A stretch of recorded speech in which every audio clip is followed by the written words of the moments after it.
महायुती सरकारने राज्यातील सर्व महिलांसाठी मुख्यमंत्री लाडकी बहीण योजनेच्या माध्यमातून दरमहा 1500 रुपये मानधन देण्याचा निर्णय घेतला।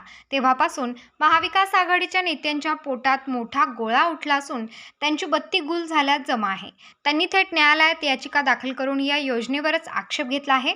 त्यामुळे लाडकी बहीण योजनेला विरोध करणाऱ्या सावत्र भावंडांना धडा शिकवा असे आवाहन अहिल्यानगरचे पालकमंत्री राधाकृष्ण विखे पाटील यांनी केले। पाथर्डी तालुक्यातील चिंचोडी पाटील येथे वांबोरी चारी टप्पा 2च्या कामाचे भूमिपूजन पालकमंत्री विखे पाटील यांच्या हस्ते रविवारी झाले। कार्यक्रमाच्या अध्यक्षस्थानी जिल्हा बँकेचे अध्यक्ष माजी आमदार शिवाजीराव कर्डिले हे होते, तर प्रमुख पाहुणे म्हणून माजी खासदार डॉक्टर सुजय विखे पाटील, आमदार मोनिका राजळे, ॲडव्होकेट सुभाष पाटील, दिलीप भालसिंग, भारतीय जनता पार्टी युवा मोर्चाचे जिल्हाध्यक्ष अक्षय कर्डिले, नगर बाजार समितीचे सभापती भाऊसाहेब बोठे, उपाध्यक्ष रभाजी सूळ, पाथर्डी बाजार समिती सभापती सुभाष बर्डे, माजी सभापती काशीनाथ पाटील, बाळासाहेब अकोलकर, उदयसिंग पाटील, राहुरी तालुका अध्यक्ष सुरेश बाणकर, दीपक कारले, सुरसिंग पवार, सर्जेराव गाडगे, अमोल भनगडे, रवी म्हसे, हरिभाऊ कर्डिले आदी मान्यवर उपस्थित होते। पुढे बोलताना नामदार राधाकृष्ण विखे पाटील म्हणाले की वांबोरी चारी टप्पा 2च्या कामासाठी 92 कोटी रुपयांचा निधी महायुती सरकारच्या माध्यमातून मंजूर झाला आहे। नगर तालुक्यातील 2 तर पाथर्डी तालुक्यातील 10 अशा एकूण 12 गावातील 33 पाझर तलावांमध्ये लोखंडी पाईपद्वारे या योजनेचे पाणी सोडले जाणार आहे।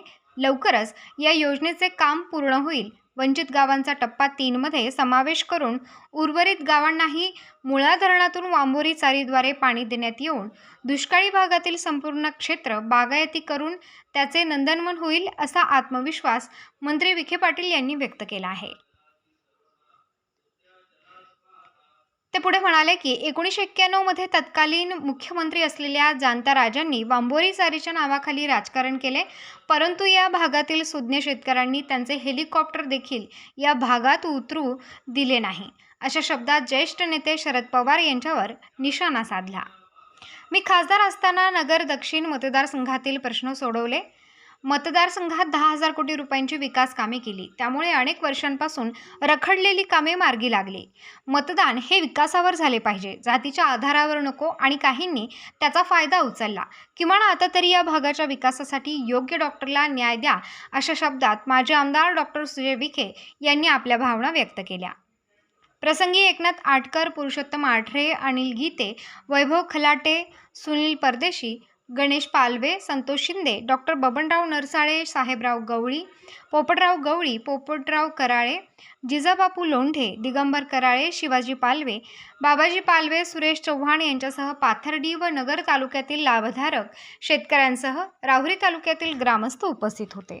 उत्तर महाराष्ट्र न्यूज नेटवर्कसाठी जालिंदर ढोकणे, राहुरी।